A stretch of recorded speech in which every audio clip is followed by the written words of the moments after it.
महाराष्ट्र राज्य जनहित शेतकरी संघटना संस्थापक अध्यक्ष प्रभाकर भैया देशमुख माझ्या ह्या सोलापूर जिल्ह्यातल्या मोहोळ तालुक्यातील अक्षरशः फळ उत्पादक शेतकऱ्यांचं कुशल अनुदान गेल्या 2 ते 3 वर्षापासून अद्याप शेतकऱ्यांच्या खात्यावर जमा केलेलं नाही।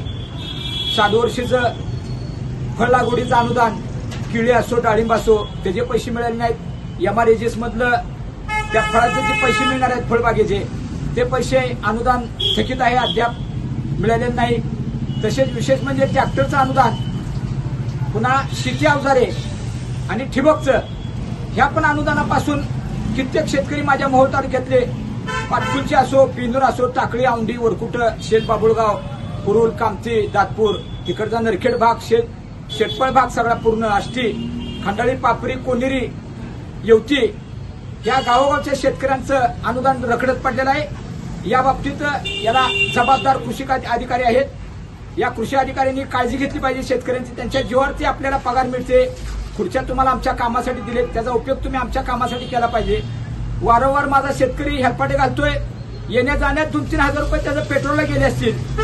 मग आम्ही विचारलं की सांगायचं केंद्रातनं निधी आणणार नाही, केंद्रातनं अनुदान आणा ना, मिळवा ना। आता ती अक्षरशः केळी डाळिंब व्यापारी माल भरून चालला त्यांचा, अजून फळ लागवडीचं अनुदान दिलं जाते। 2 महिन्यात अनुदान मिळालं पाहिजे।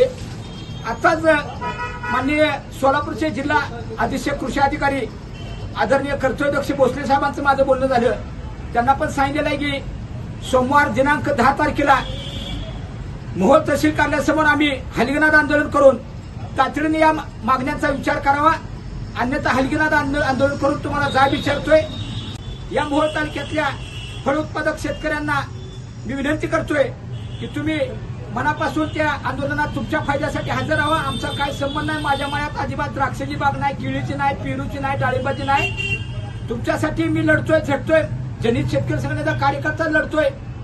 मी स्वतः मुंबईला मंत्रालयात 1 दिवस थांबून मुख्यमंत्री आणि माननीय कृषी मंत्री आणि पालकमंत्र्यांना निवेदन देऊन त्याच्या पोच घेतलेले आहेत। या बाबतीत माननीय जिल्हाधिकारी कारसिनकर साहेबांनी याची समिती नेऊन या संबंधित अधिकाऱ्यांनी का विलंब लावला, याचा पाठपुरावा का केला नाही, की उद्याच्या आंदोलनात सगळे पुरावे मागणार आहे मी। या बाबतीत समिती नेऊन काही अधिकारी भ्रष्ट अधिकारी आहेत, काही अधिकारी चांगलं काम करतात, त्यांची बी चौकशी झाली पाहिजे। या बाबतीत मोहोळ तालुक्यातल्या तमाम गावोगावच्या शेतकऱ्यांनी फळ उत्पादकांनी मध्ये सोमवार 10 तारखेला ठीक 12 वाजता उपस्थित राहावं मोहोळ तहसील कार्यालयासमोर। मी आपल्याला विनंती करतोय, तुम्ही जागे राहा, अन्यथा भविष्यात वाईट दिवस येणार आहेत। तुम्ही जर नाही लढला, लहान लेकरांना सुद्धा रडल्याशिवाय आई पाजत नाही, ही सगळं उदाहरणं तुम्हाला माहित असताना भामट्या नेत्याच्या पुढऱ्याच्या नादी लागता स्वतःचा फायदा करून घ्यावा। आपल्यासाठी कोण झटतो, कोण लढतो त्याचा बी अभ्यास केला पाहिजे। आणि हरियाणा, पंजाबच्या शेतकऱ्यांचा आदर्श घ्या। अक्षरशः देशाचे पंतप्रधान नरेंद्र मोदी साहेबांनी जो कायदा रद्द केला होता पणनचा, तो कायदा परत पारित करायला, मंजूर करायला त्या हरियाणा, पंजाबच्या 72 शेतकऱ्यांनी भाग पाडलं। 450 दिवस आंदोलन केलं, घरदार सोडून रस्त्याच्या कडेला चुली पेटून भातभाजी खाऊन दिवस काढले।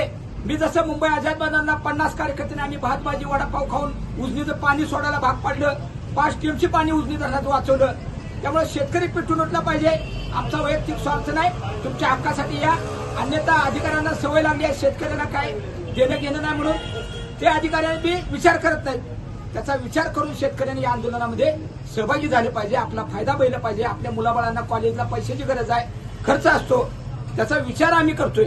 मी मस्ती म्हणून बोलत नाही, पण तुम्ही लढलं पाहिजे, तरच भविष्यात आपलं आयुष्य टिकणार आहे। नाहीतर आपल्या शेतीमालाला भाव मिळणार नाही। ही द्यायची बी ह्या सरकारची इच्छा नाही, उदासीन असणार सरकार आहे।